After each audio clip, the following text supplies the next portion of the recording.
Hello guys and welcome to again to my channel, YouTube channel.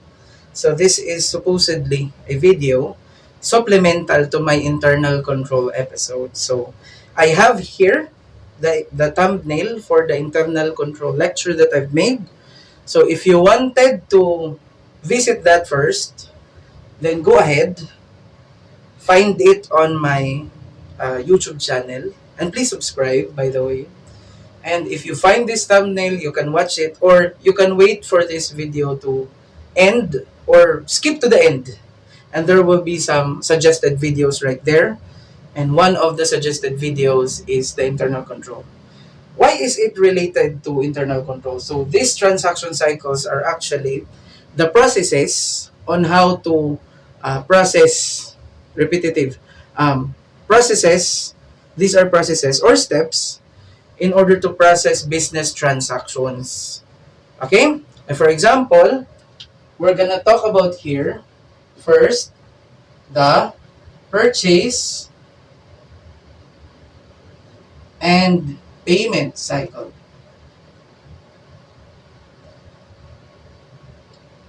Now, a lot of what do you call this? No, not a lot. Most of the organizations, of course, have to purchase something. Purchase of supplies, purchase of inventory, we do not care. They are purchasing. The organizations are purchasing. Now, that particular transaction of purchasing should have a step-by-step process, right? So that's what we're gonna talk about right here. And aside from purchasing, normally, the companies are now purchasing on account. Okay? So if we are purchasing on account, of course, we have to pay sooner or later or in the future. The payment has also steps. Okay? So that's what we're gonna talk about right here, transaction cycles. And aside from purchase and payment cycle, we have the usual also, sales and collection cycle. Of course, there is a process on selling. So we're talking about not just selling of goods, but also selling of services or commodities or other, like for example, utilities. So this is general in nature. So those are the two things that are usually occurring in organizations. Okay? So that's why that's our topic for today. Now, going back to the question, why is internal control related to this topic? It is because this step-by-step process that I'm gonna discuss later should have an infused knowledge about internal control, because when you design this, so by the way, this is for the ones who will design systems, design processes, and of course auditors also, because the auditors tend to analyze the oddities transaction cycles also. Okay? So if you wanted to design a step-by-step process on these transactions, you need to know internal control concept so that you can infuse it here. Okay? So again, if you did not or if you're not confident yet of the internal control knowledge that you have, you can go to the end of this video, click on one of the suggested videos.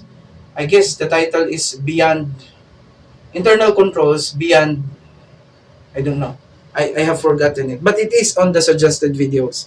Now, the third one maybe is this one, the payroll cycle. So those are the topics that we're gonna talk about here. And let me emphasize, they are cycles. It is because it starts from step 1 and of course step 2, step 3 until the end, and then it repeats again because these transactions are repetitive.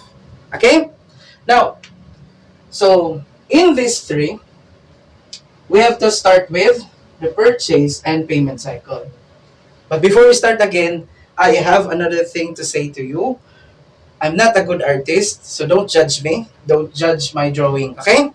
So let's start with purchasing and payment cycle. Normally, in some companies, it starts with, most of the company starts it with making a purchase request. So, who will be the one who will make such request? Of course, those that needs something, needs items, needs an equipment, needs supplies, those who are in need will make this purchase request. Okay? And sometimes, they are separating purchase request with job order request. So, this purchase request is for items basically. The job order request is for labor, like for example, repairs that needs to be done by the requestor. Let's call it requestor. But basically, the requestor is the party in need of something.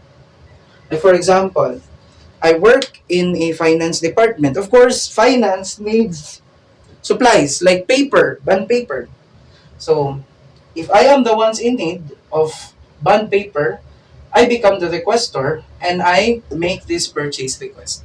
Okay? So, there are 3 copies normally. The first one is to be retained by the requestor himself, and the second one will be forwarded to the purchasing department. Purchasing department. Now, such purchasing department will check if ever there are items still, like for example, maybe in the warehouse there are still supplies like bond paper. So it will not need to make a PO already.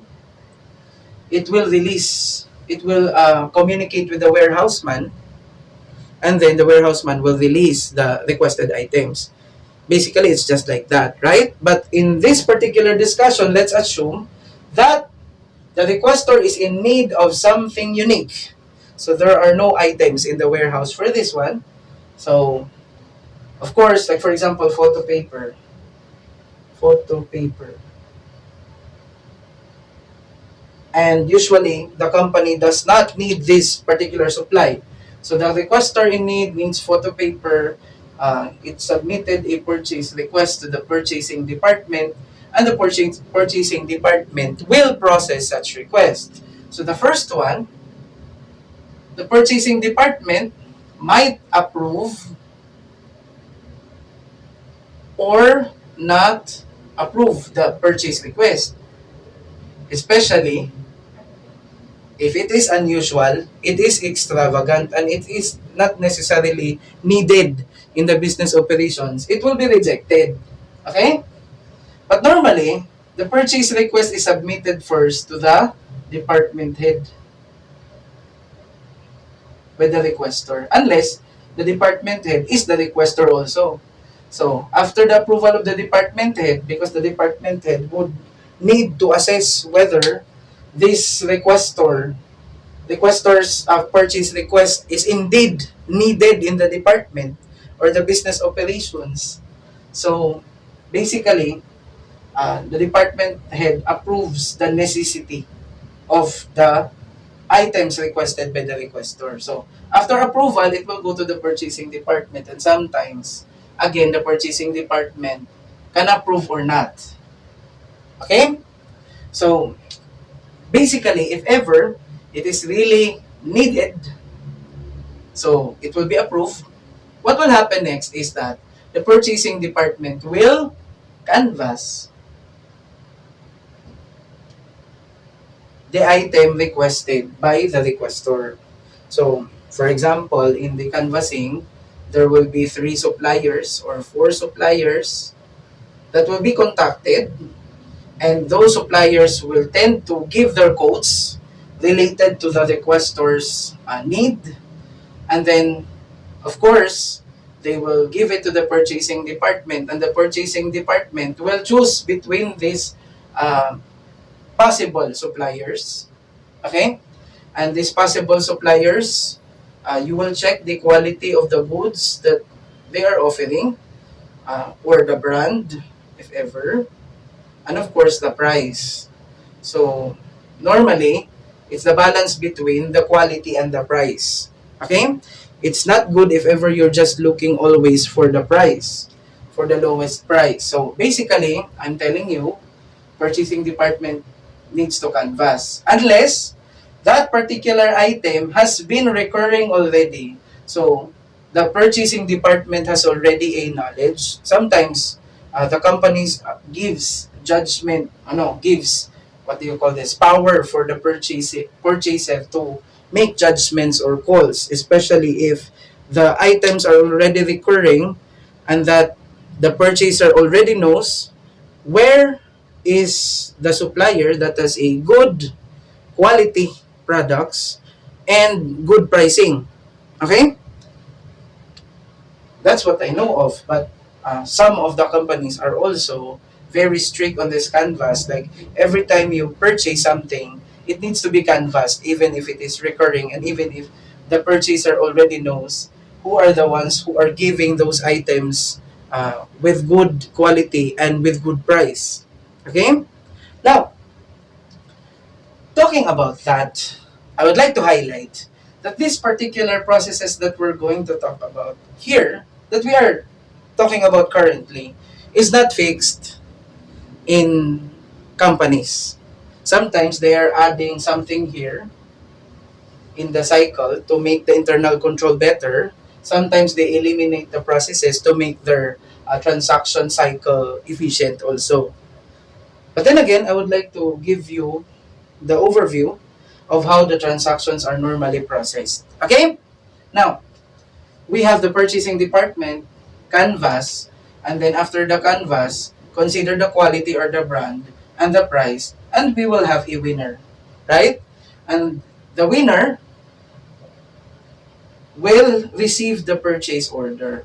So the purchase order also is being made by the purchasing officer, but sometimes it is yet to be approved by what do we call this? Higher ups, the members of the management. Okay? But basically, let's assume that the purchasing department has the discretion of having this PO without any approval at all.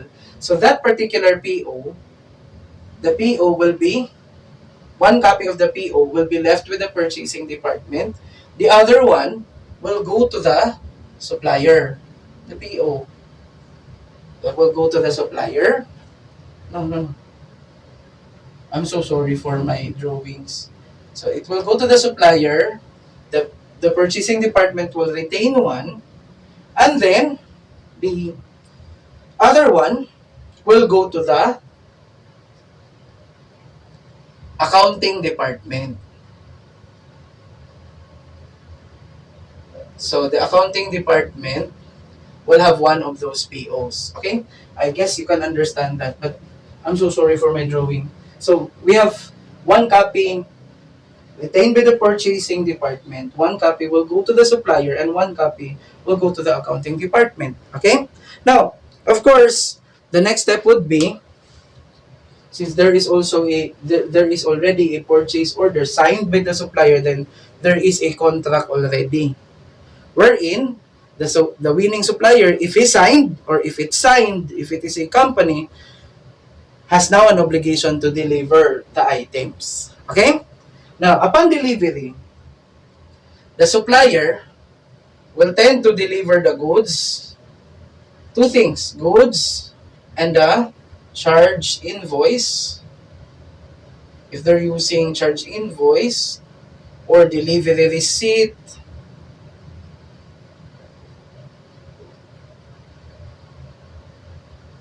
or sometimes it's considered a sales invoice.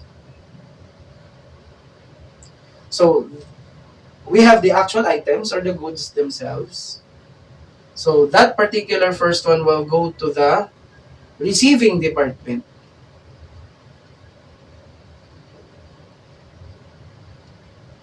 So it could be a different type of department, or it could be the user themselves immediately. But basically, if you wanted to have a good internal control, it should go to the receiving department first, and that receiving department should have people who are good at checking the items, especially if we're talking about equipments, like computer equipments or machines, something like that. So you should have some technicians who will inspect the machinery and goods. Okay? So that's the receiving department. And then before we go to the, let's go to the receiving department. When the receiving department receives such goods, it will make a receiving report. Of course, it is assumed that the receiving department did not know of the original description of the items that were ordered in the PO. So that the receiving department will really check. Because if you are going to give a purchase order to the receiving department with the item descriptions and the quantity, the color, and etc., of course, this receiver or the receiving department will not check already the items. So basically, receiving department should only receive the goods. No other paper, no description, no quantity at all, so that the receiving department will really count, and the receiving department will really inspect, and the receiving department will have a reliable receiving report. Okay? Now, how about this charge invoice, delivery receipt, and sales invoice? This charge invoice, delivery receipt, and sales invoice normally goes to the accounting department. So the accounting department now has purchase order, charge invoice, delivery receipt, and or sales invoice, or. So these are or, either or of those three. Okay? Now, since it's already in the receiving department, the receiving report, there will be a copy of receiving report that will be left with the receiving department, and the other one will go to the accounting department. So, right now, the accounting department has the purchase order with the charge invoice or delivery receipt, sales invoice, and the receiving report. Normally, the accounting department will tend to compare the purchase order, the details in the purchase order, and the quantity. And if it is in working condition, based on the receiving report, this receiving report, these three plus the purchase order, the accounting department will match it. And if there are no discrepancies, then the accounting department can now process for payment. Okay? But before processing for payment, because we're still in the purchasing cycle, not yet in the payment cycle, let's go right here. Okay? So on the receiving department, if all goes well, the PO, the delivery receipt, charge invoice or sales invoice, and the receiving report matches together, including the descriptions and the quantity, then the receiving department will endorse such goods to the warehouse man. So if this is a big company, there is a warehouse. So the warehouse man will receive those goods, and it will make a document control on these goods that are received. Okay? And normally, this warehouse man also makes tags, if ever that's a machinery or equipment. Tags, like, for example, you bought some air conditioner. So there will be a tag in that particular air conditioner, like what is the brand, what is the color, when was it purchased or received, and then what is the historical cost, and what is the normal life of that asset. Okay? Life, that means the number of years in which that is usable. So there is inventory tagging here that will happen in the in the warehouse. Now, after everything, document control and everything, this will be endorsed to the requestor. And the requestor will also sign that he has or she has received the item. So that's again the purchasing cycle. Okay? So how about the payment cycle? So again, the accounting department, of course, matches the details in the PO, the charge invoice, delivery receipt, sales invoice, and the receiving report. And if it is already good, normally the accounting department will make a disbursement voucher. That is a document that it is as if an order to pay already because everything is good. Okay? So, normally, the disbursement voucher comes first for signature. And then after that disbursement voucher, you have here the receiving report and then the delivery receipt or charge invoice or sales invoice and then the purchase order. So the purchase order is very important because that is the contract between you and your supplier. Now, mostly, some of the companies does not only start with PO. They also start with PR. So everything is stuck together until the disbursement voucher. And that if this is already complete, it will now go to another department known as the Treasury Department or the Finance. So, let me emphasize that the Treasury Department is the ones who are maintaining the cash of the company, the bank balances, the passbooks, the bonds, if ever there are bonds. So that's the Treasury Department or Finance Department. And it is very much separated with the Accounting Department because as you already know, as I have repeated always in my internal control lecture video, there should be separation of duties.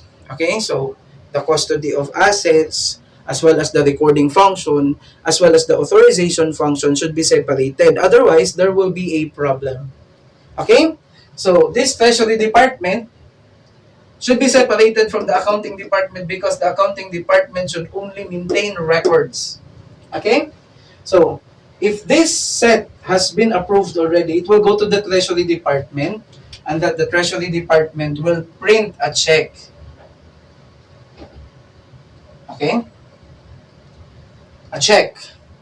So, there will be a duplicate copy of that check that will be attached here and the original check will be submitted to the supplier. Of course, when submitting the check to the supplier, normally, the disbursement voucher and the attachments also will be sent to the supplier so that the supplier will assign that it has received the check in the disbursement voucher.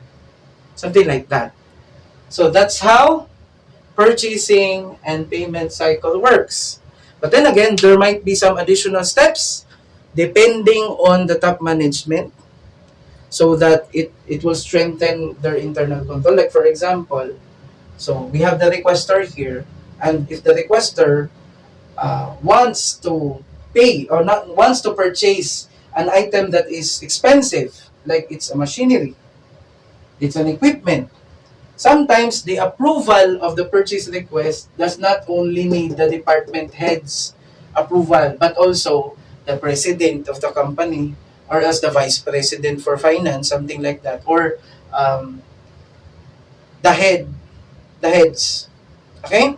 So, it's up to the management on how are they going to strengthen their internal control. But basically, this is a good reference already if you wanted to become a systems designer. Okay? Now, let's move forward to the sales and collection cycle. But then again, let me repeat, normally there is purchase request or job order request approved by the department head from the requestor, and then it will go to the purchasing department in which the purchasing department has to canvas for the item in order to get the good quality and the price, affordable price. And then if ever there are already winners in the canvassing, it will make a purchase order. And then after having the purchase order approved, it will retain one for its own consumption. The other one will go to the supplier. And the third one will go to the accounting department. But these particular POs should be sent first to the supplier because the supplier should sign it, the 3 copies, because that serves as a contract. And after that one, the supplier will now arrange for the sending of goods to the company. So the supplier will tend to give these goods and these particular documents the goods will now be sent to the receiving department, and the receiving department will have to check the condition, the description, and the quantity of the items being sent. And then, from the receiving department, if all is well, it will draft a receiving report, it will leave a receiving report copy in its department, and send one to the accounting department so that the accounting department will be able to compare the description, the quantity, the conditions of the PO, the delivery receipt, charge invoice or sales invoice, and the receiving report. And if everything is good, the receiving department will give that to the warehouse man, wherein, or property custodian, I don't know. So there are some companies that uses property custodian. So the warehouse man or the property custodian will inventory tag those items if it is proper to inventory tag them, and then give them to the requester. Something like that. So that's the purchasing cycle. And as to payment, normally if everything is already good, then the accounting department will make a disbursement voucher. It's an order to print checks already. And disbursement voucher along with the attachments will now be sent to the Treasury Department, in which the Treasury Department will make a check, and the original check will be sent to the supplier, and the duplicate check will be left here with the stack of documents, so that these particular documents in one set is considered an evidence of, what do you call this? An evidence of transaction. Okay? Now, I cut the video first because I guess the time capacity of my video recorder is limited. Okay, so I've cut it. So basically, before we cut, we have already talked about the purchase and payment cycle.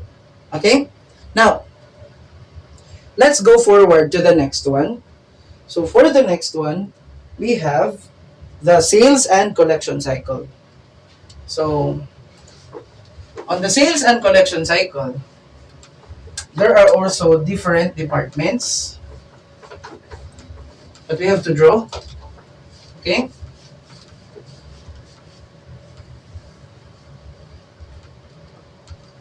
So in a business organization, normally there are two types of personas that a company is stepping in. Okay, so the first one, it is a purchaser. The second one, it is a seller of goods or services. Okay, so what will happen if you sell goods or services? So basically, the first one is that you will receive the purchase order from the customer. So you will receive this. Remember earlier, as a purchaser, we sent purchase order to the supplier, right? So let's change our footstep already. Let's go to the seller. So if we are the seller, we will receive purchase orders from the customers. Okay? And such purchase orders normally will be sent first to the credit department. So the credit department will be the ones in charge of approving this purchase order or not. Why? The credit department's role is basically maintaining the records of the customers, of how much are they indebted already, how much credit did they enjoy already. Because sometimes there is a credit limit. Like for example, this purchase order is from company A. Sometimes company A, the credit limit, for example, is 2 million. And that this purchase order is 500,000. And that company A did not yet settle its outstanding obligations worth 2 million also. So meaning, company A has already reached its credit limit, right? So what will happen is, the credit department will not approve the purchase order and will tell company A, pay first before we grant your purchase order some items. Okay? So normally, what do you call this? The purchase order will still be approved by the credit department. Now, For example, if it is approved already, then the credit department will now make an approved sales order. So the approved sales order, that means it is already approved that company A shall receive what it ordered. Okay? So that's approved sales order. One of the copies of the approved sales order normally goes to the accounting department, so that the accounting department will know what are those POs. Normally, the PO is also attached. The purchase order, if it is approved, it becomes an approved sales order already. And the other one will go to the warehouse, whereby the warehouse man will tend to take a look at the items in the sales order, the approved sales order, and then it determines the availability of those items. Is it available or not? And in this particular discussion, let's assume that there is availability. So what will happen is, warehouse man will get those items. So I don't know, let's draw a card. We'll get those items related to the sales order. The items listed in the sales order, the warehouse man will get it. Okay? And after that, it will make a report, warehouse report, in which it will state what are the items that were withdrawn from his warehouse. Okay? And then we have the sales order, and then the warehouse report will go to the accounting department, and that one of the copies will be retained by the warehouse man, because it's his accountability. Those items that are stored in his warehouse is his accountability. Okay? And after which, it will be sent to the shipping department. So the shipping department will now secure the items, like make a good packaging. Shipping and packaging. So normally that's packaging. Of course, the shipping department will also wait for the accounting department. Why? Because the accounting department shall look at the PO, the details in the PO, the approved sales order, and the warehouse report. If it's good, it will print a sales invoice or a charge invoice or a delivery receipt to go with the package. Okay? So the shipping department has now two things: the items that were packaged and the document, sales invoice or charge invoice or delivery receipt. Okay? Now, it will now be delivered to the company A, which is the customer. And you already know what will happen with that packaged goods and those items there, right? So, we don't care about what happens to company A already, because we have already finished the purchase and payment cycle. Okay? Now, let's go to the point of view again of the seller. So, it will be sent. After sending that, we will wait for the payment. Okay? So, for example, if the payment is by way of check, so the check from company A, collection cycle, we're now on the collection cycle. But before first of the collection cycle, after the accounting department has the PO, has the approved sales order, has the warehouse report, and has printed already the sales invoice and the charge invoice and the delivery receipt, and that the accounting department is already sure that the goods have already been shipped. Okay? And normally the shipping terms is FOB shipping point. It will now have an entry of accounts receivable, credit sales. But normally, in the accounting department, in the real life, it will not check already if it is already shipped. The moment that the accounting department prints the sales invoice, charge invoice, or delivery receipt, it will now have an entry, accounts receivable, credit sales. Okay? Of course, the shipping terms will only be good for at the year end.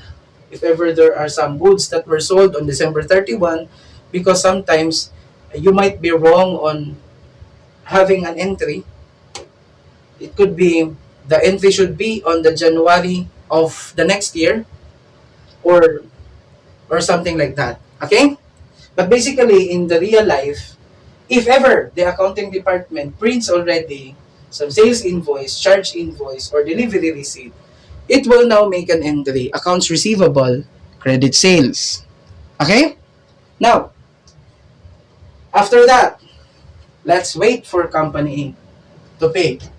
So, if company A will pay already, you will receive some check. But normally, there is also a letter, transmittal letter, transmittal letter, indicating that we are going to pay already 1 million pesos, for example, for the purchase goods with these details and etc.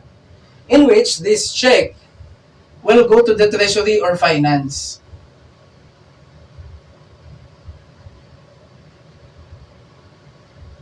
And the finance will now deposit that to the bank if ever.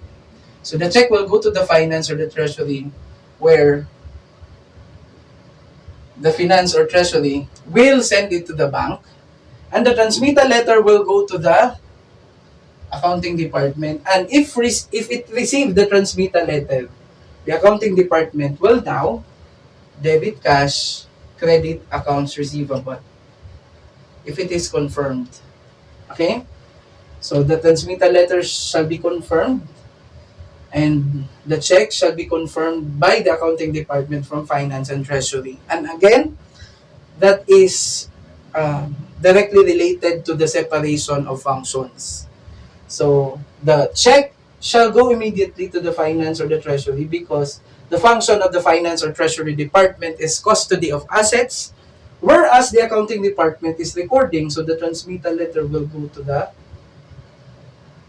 accounting department. And basically, this is by mail. And normally, such mail is being opened by the receptionist. Normally, there are some people that are assigned to open the mails. Okay? And such receptionist is the ones that will deliver the check to the finance and treasury and the transmittal to the accounting department. However, if there is no transmittal, the receptionist should make one, so that the accounting department will know that there is a check that has been paid by the client or the customer. Okay? So, that's how the sales and collection cycle looks like. Okay? So, again, if you are a system designer or system analyst, you have to know this, at least as a reference. Plus, you need to have the internal control concept so that you can design something like this, a process flow. Okay? Now, let's have the last one. We have the payroll cycle. So, the payroll cycle is the giving of salaries to the employees. So, it has still a process. So, normally the process is step 1. Step 1, log in and log out details.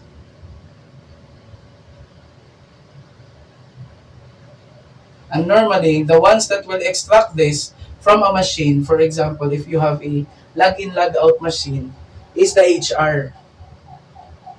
Okay? And after that, the HR will make a report.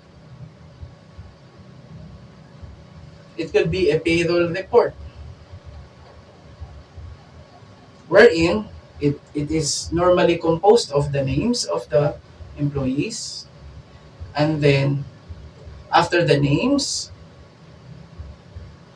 you will have some absences, leave, like sick leave and etc., or tardiness, something like that.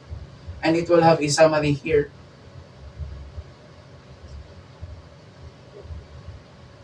And normally, this particular summary here, which is the number of times that the employee is present minus these absences, leaves, and what do you call this, tardiness. It will reflect here, and it will be multiplied with the salary rate normally. So there is a salary rate here. So you will have a gross pay. So gross payment. But even if it is termed as gross payment, it is already net of the absences, net of the leave, especially if it is unpaid. Because if it is a valid sick leave or vacation leave, there will be no effect on the pay. There will be no deduction. And tardiness, of course, will deduct the time of the employee. Okay? So you have the gross pay. And normally, that's the only part of the HR. Because it knows the login and logout details of the employee, and it also knows the salary rate or the basic salary. So it will now be forwarded to the payroll department or payroll in charge. Payroll department is actually under the accounting department, wherein the payroll in charge or payroll department will make a sheet. Like there is a name here, and then the payroll department can have that gross pay from the HR, the gross pay, or it could have a name, and then absences, and then late, and then tardiness, and then gross pay. And after that, we have the deductions like SSS or GSIS for government employees, SSS, PhilHealth, HDMF or Pag-ibig, and withholding taxes. So, for example, this employee number 1, we have the gross pay here. Less this one, less this one, less this one, less this one, we have the net pay. So, all of the employees will have some net pays here, and you will have a total net pay. So, this total net pay will now be given to them physically, the employees, or else if you are already using the ATM machine, then this will be downloaded to their bank accounts of the employees. Okay? Of course, this SSS, PhilHealth, Pag-ibig, and withholding taxes, you will wait for the deadlines of this one. Like for the SSS, employee share, there is an employer share also. So, the SSS employee share and the SSS employer share, it will be added. So, if we have a total here, that's the employee share. You add the employer share. After that, you have to remit it to the SSS. Okay? So, there are a lot of transactions related to payroll because you just don't have, you don't have to just pay the employees of their net pay, but also you have to remit these things. So, SSS, PhilHealth, and Pag-ibig has employee share and employer share. And it should be remitted to those government agencies here in the Philippines. And then the withholding taxes should be remitted to the BIR. And they have different deadlines or schedules. Okay? So, after that, the total net pay, if ever that is physically delivered to the customer, or to the customers, to the employees, then the employee should sign.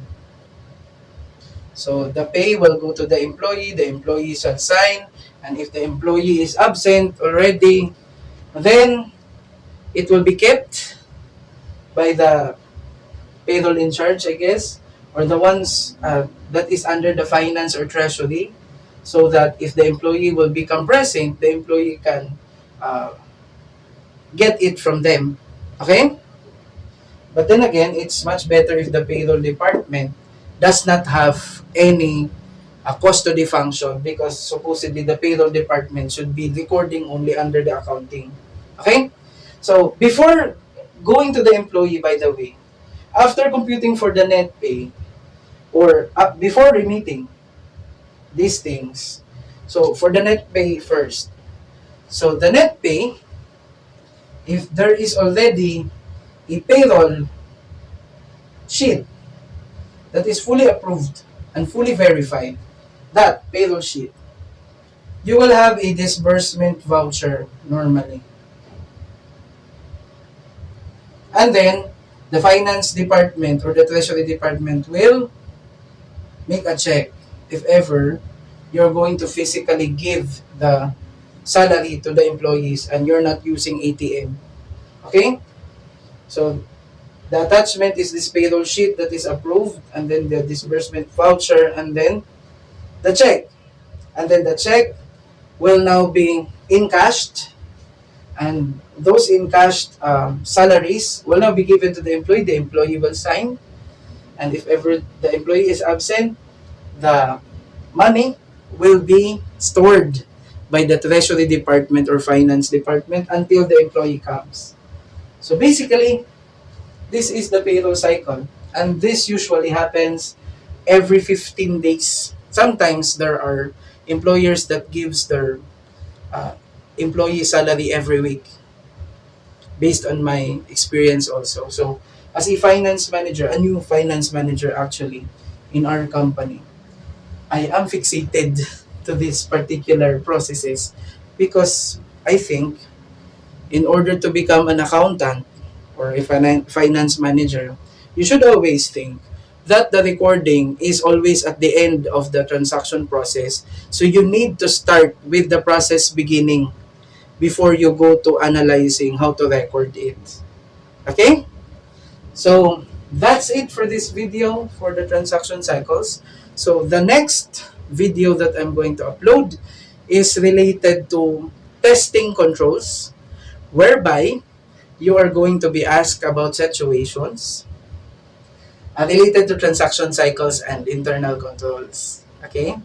And you are going to assess if ever there is a weak internal control or a strong internal control, or if there should be an improvement, something like that, or is there a violation on the internal control principles that we have talked about in the past episode, something like that.